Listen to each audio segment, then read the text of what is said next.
If we are going to feel motivated at all, that is, if we are going to wake up in the morning or have any period of time during our day in which we feel like we are capable of pursuing goals, we are going to have a healthy level of baseline dopamine. In other words, we are going to have enough dopamine in the wave pool, enough water in the wave pool, that is, before we can generate any waves or peaks in dopamine, let alone troughs and the rest.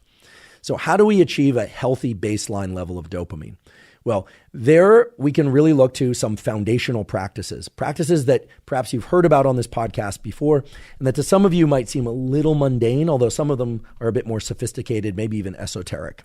The good news is that we can all control these things, and they don't require purchasing anything, but they do require some degree of regular upkeep and effort. Those things include what I call the very basics. Now, the very basics, put in the context of today's discussion, are the things that put water in the wave pool. Those are going to be getting sufficient amounts of quality sleep each night, something that we've done several episodes on and have online toolkits for. So you can see the Master Your Sleep episode, the Perfect Your Sleep episode, the Light and Health episode.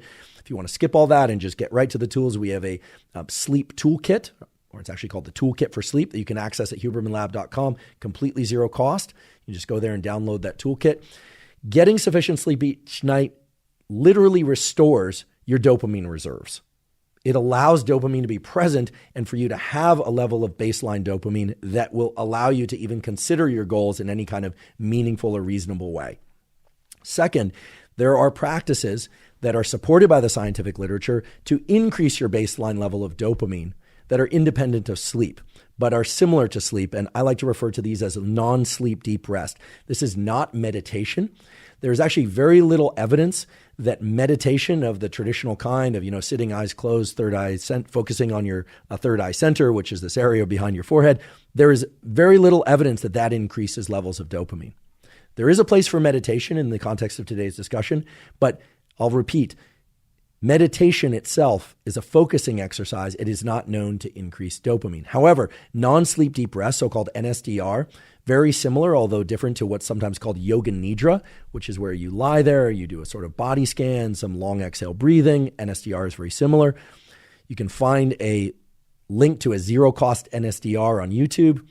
It's a 10-minute long one. There are also 20 and 30-minute ones out there, also on YouTube, but I'll provide a link to the 10-minute one. Those have been shown to increase the amount of dopamine in your dopamine reserves by up to 65%, which is a remarkable number. So quality sleep, non-sleep deep rest, aka yoga nidra, very powerful ways to keep your baseline level of dopamine at a sufficient level. In addition to that, nutrition no doubt plays a role in your baseline level of dopamine because tyrosine, the amino acid, is the rate-limiting enzyme for the synthesis of dopamine. Tyrosine is present in varying levels in different foods. You can look those up online. You just simply put in a search for tyrosine levels in different foods, everything from particular cheeses like Parmesan cheese has high levels of tyrosine, certain meats, certain nuts, certain vegetables. Without getting into details and specifics, you can find those there. But you need proper nutrition and therefore nutrients, in particular tyrosine, in order to have sufficient levels of baseline dopamine. The third thing on the list, and again, these are things that we come back to almost every episode, but I don't think they can be repeated enough because these are really things that we need to focus on every 24 hours. You might be able to skip a day here or there if you get sick or you're traveling or you have some major life event, but really every 24 hours, we need to re-up our sleep. We need to re-up our nutrients. Even if you're fasting, you're re-upping your nutrients from stored sources within your body. The third thing is sunlight, morning sunlight in particular. I've done extensive episodes about this. Check out the episode on Enlightening Your Health if you want all the details, but you want to try and view sunlight as early in the day as possible. 5 to 10 minutes on a clear day, minimum. 10 to 20 minutes on a cloudy day, minimum. 20 or 30 minutes on a very overcast day, minimum. Without sunglasses, don't stare at the sun. Please don't damage your eyes. Look slightly off from the sun, but yes, you want to face eastward towards the sun. And on those cloudy days, that's especially important to do. Why? Well, viewing morning sunlight increases cortisol early in the day, which is excellent because you want cortisol elevated early in the day and you want it lower later in the day. And because of the relationship between the cells in your eye that sense sunlight, specifically morning sunlight, believe it or not, that happens, and signal to your hypothalamus, and the relationship between the hypothalamus and the pituitary and other endocrine organs, it sets in motion a dopamine-related cascade in neuromodulators, dopamine, and hormones that lead to states of well-being, elevated mood, alertness, etc. throughout the day. It also helps your sleep at night, but today we're talking about dopamine. So yes, believe it or not, that morning sunlight exposure does increase your levels of dopamine, not just cortisol. And fourth on the list is going to be movement, exercise of varying kinds. It could be resistance training, it could be cardiovascular training. That does increase levels of dopamine.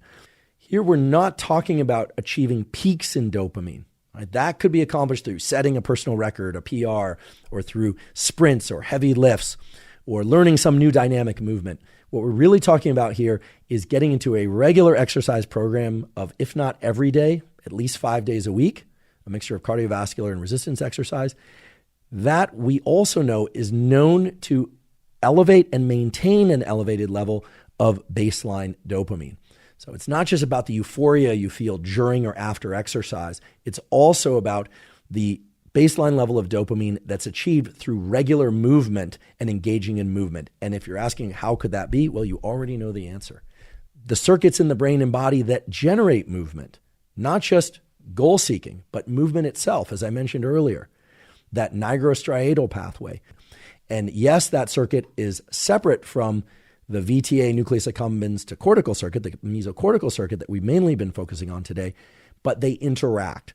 And so by engaging in regular movement, you ensure that you're maintaining elevated levels of baseline dopamine, which is what you want if you're going to be able to engage in any kind of motivated pursuit behavior of any kind. So those are the fundamentals that will set the level of baseline dopamine in your system.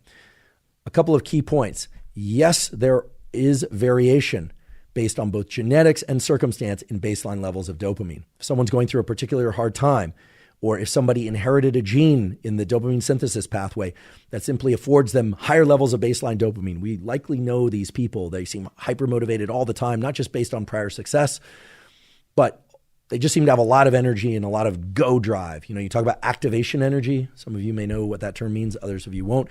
Having low activation energy is great. I mean, the amount of energy that it takes to get into action to pursue adaptive and meaningful, healthy goals. Some people just seem to have lower activation energy, and higher levels of dopamine are probably associated with that.